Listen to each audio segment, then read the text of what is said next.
الحمد لله رب العالمين والصلاة والسلام على نبينا محمد وعلى آله وصحبه أجمعين.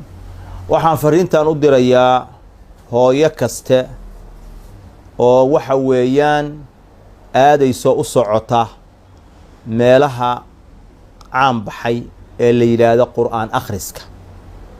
dad baa xarumo kireystay, boorar bay ku qorteen, qur'aan saar bay ku magacaabeen, waxa ay dawooyin ku sheegayaan oo dadka cabsiinayaan bay keensadeen, foostooyin waaweyn bay biyo ku shubteen, ay tahliil ku magacaabayaan, hooyooyinkii iyo dumarkii baa fayl u soo gelahaya, gabar bay soo kaxaynayaan xanuunsan, waxay leeyihiin qur'aan saarka ha la geeyo.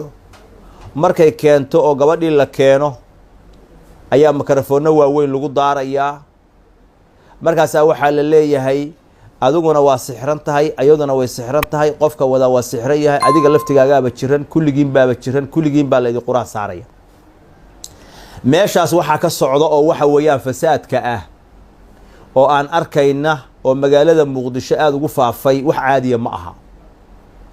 meeshaas waxa weeyaan quraan akhris ma yaallo, cilaaj loo aadayaana ma jiro, dad business iyo ganacsi u furtay, ummadda xoolahooda raba inay ku qaataan bilbaatil, biyo ku rushaynahaya, waxay akhrinahayaan maantoo dhan haddaad dhegaysatid wax qur'aan ah ay ku yar yihiin, sixir iyo wax la mida ay ku hayaan, qur'aankii googoynaya oo ku talaacubaya oo ku ciyaaraya, dumarkii ajnabiga ahaa farayaradooda qabanahaya oo ku dhagahaya oo taabanaya, qayladhaan iyo buuq waxa weeyaan iyo sawaxan ka dhacahaya.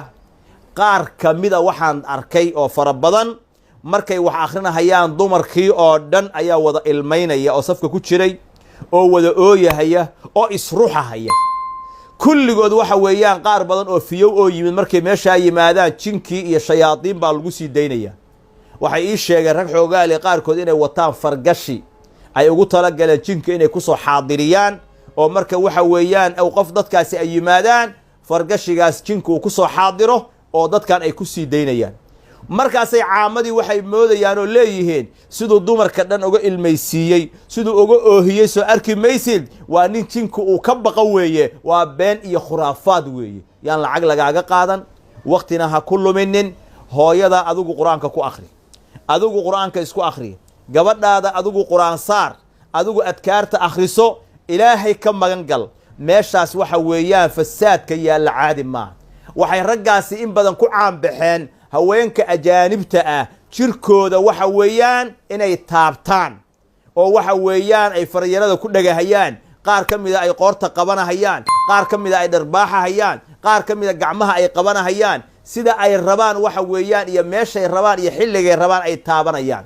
waxaa ka dhaca goobahaas kashful cawra, gabadhi intay rafato oo jin lagu sii daayo lagu diro in cawradeedii ay faydanto, ninka daawanayo wax ku akrinaya uu yahay nin ajnabi ka ah. waxa noocaasi waxa weeye cilaaj ma aha, dhaqaalaha lagu bixinayaana xaaraam weeye, saxna ma aha dariiqada iyada in lagu raadiyo caafimaad. kuwa nuucaa ku shaqaysanayaan oo magaalada ku soo batay oo farihii ka batay, waxaan leenahay ilaahay ka baqa. dadka beentaa u sheegaysaan ilaahay oga baqa, risqi xalaala meel kale ka raadsada. dadka muslimiinta ah oo xanuunsan oo idiin imaanahaya ha lugoynina. qaar ka mida waxay qorahayaan daawo dhireed ay qorayaan baa jirta oo ay leeyihiin dawadan iyo dawadan isticmaal, lacag aad u fara badan buu ka siinahayaa. dawadaasi waxaa laga yaabaa qofkaasi khatar, noloshiisa khatar gelisa inay ku keento, waayo wax la yaqaano oo la tajrubeeyey oo aqoon loo leeyahay ma aha. qaar ka midii biyahan ay ku akrinayaan waxaa laga yaabaa biyaha laftigooda waxa lagu akhriyay sixir inuu yahay baa dhici karta, oo waxa weeyaan wax lagu kalsoon yahay ma aha. dadkii waxaa arkaysaa habeen iyo maalin waa kusii socdaan. qaar makarafoonno waaweyn markay ku shidaan oo qofka dhaguhu ay xanuunaan oo uu gacmaha saa yidhaahdo ayay leeyihiin jin buu qabaa, waa sixran yahay, qur-aanku diidaya, waa lagu gubahayaa, markaasaa lagu garaacayaa. dhegihiina waxa weeyaan qofkan dhegaha ayaa xanuunay, codkaa weyn oo laga dulshida ayuu dhibsada ma ahane, jin iyo balaayo midna ma qabo. markaasaa qofkii la garaacaya oo la tumaya, war waxba ma xanuunsanin, war dhibaata ma qabo, markaasaa lee tuma, wuxuu diidan yahay, qur-aanku diidan yahay, waa jine. walaalayaal waxa noocaasoo waddankeena ku faafay oo magaalada ku faafay oo culummadu ay ka digeen in badan, gobollada sidoo kale aada looga digo, culummo badan ay ka hadleen.